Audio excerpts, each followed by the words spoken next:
হ্যাঁ তিশা বলো। পারভেজ, তুমি চুপ থাকো, তুমি কোনো কথা বলবা না। আমি আজকে তোমাকে বাস্তবতা দেখাইতেছি।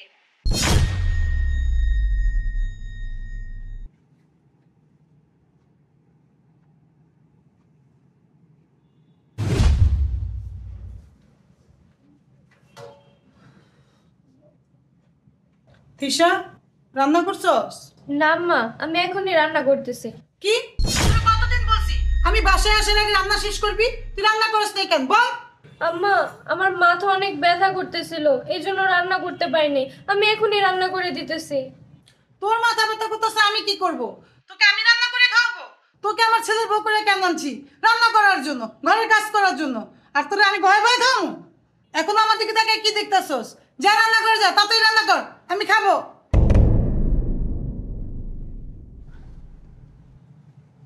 আম্মা, আপনি আমার সাথে যা করতেছেন না, এটা ঠিক না। আমি কিন্তু আপনার ছেলেকে সব বইলা দিব। আচ্ছা, তুই আমার বিচার আমার ছেলের কাছে দিবি? আর তোর কি মনে হয় তোর কথা শুনে আমার ছেলে আমার বিচার করবে? এর আগেও তো তুই একবার বিচার দিছস, কোনো লাভ হয়েছে? আমার ছেলে তো আমার কথাই শুনবো, আমি যা বলবো তাই বিশ্বাস করবো।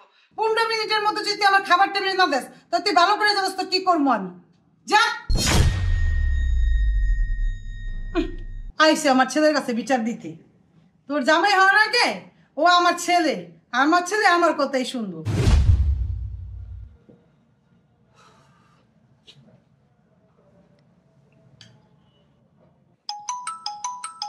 এই টাইমে পারভেজ ফোন দিল।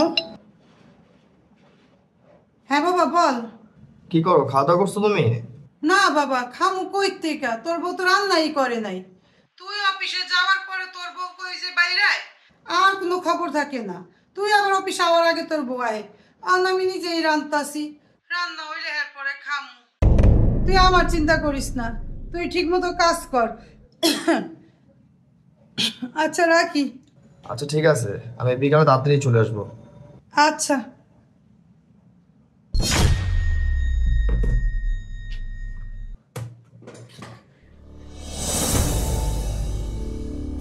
তিশা, মা কোথায়? বাবা তুই এত তাড়াতাড়ি চলে আসলি? হ্যাঁ মা, তাড়াতাড়ি চলে আসলাম, কারণ তিশা তো বাইরে গেছে ওর বন্ধুদের সাথে ঘুরতে। আর বাসায় তুমি একা একাই সব কাজ কাম করতেছো, তাই চিন্তা করলাম আমি বাসায় এসে তোমার একটু হেল্প করি। হ্যাঁ, তোর বউ কখন আসছে আমি বলতেও পারি না। আর এগুলো তো সবই আমি সকালে পরিষ্কার করছি। এখন তো কাম করার ঢং করতেছে, আর রান্নাও আমি করছি। তো মা আজকে কি রান্না করছো? মা, আমি তোমাকে জিজ্ঞেস করতে চাচ্ছি কি রান্না করছো? হ্যাঁ বাবা।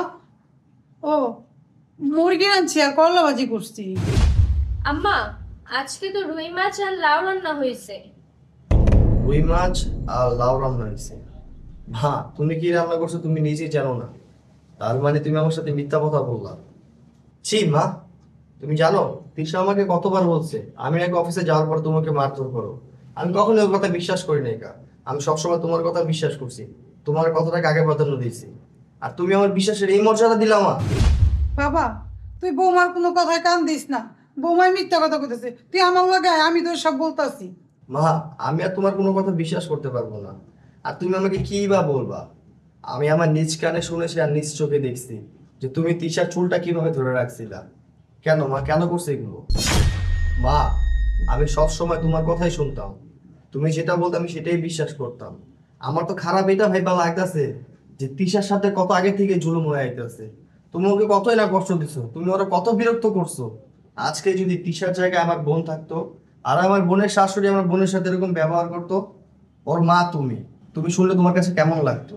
তো ও তো কারণ না কারণ মেয়ে, তুমি ওর সাথে এত খারাপ ব্যবহার এত খারাপ আচরণ করলা, এটা কি মা তোমার ঠিক হয়েছে? বাবা, আমি মনে করছি বিয়ের পর তুই বোর কথা শুনে আমার সাথে খারাপ ব্যবহার করবি, আমারে বাড়ি থেকে বের করে দিবি। এই জন্য আমি বোরে শাসনে রাখছি। আমি অনেক বড় ভুল করছি, আমার ভুল হয়ে গেছে, তুই আমারে মাফ করে দে। মা, তোমাকে মাফ করার কোনো অধিকার আমার নাই, কারণ আমি তোমার ছেলে। আর তুমি আমার মা, আমি তোমাকে কি মাফ করব? তবে আমি একটা কাজ করতে পারি, কারণ বিষয়টা আমার স্ত্রীর আর আমি ওর স্বামী। আর আমার স্ত্রীকে সেফ রাখা আমার দায়িত্ব। তুমি থাকো তোমার এত বড় ঘরে, আজকের পর আমি তোমার সাথে থাকবো না। আমি আমার স্ত্রীকে নিয়ে আলাদা থাকবো। তিশা, আমি নিচে আছি, তুমি তাড়াতাড়ি আসো। বাবা, তুই যাইস না আমার রাইখা। বাবা, বৌমা, তুমি আমার মাফ করে দাও মা, আমি আর এরকম ভুল আর কোনোদিনও করুম না। আম্মা, আমার স্বামীর জায়গা যেখানে আমার জায়গাও সেখানে। বৌমা তুমি চাও না মা?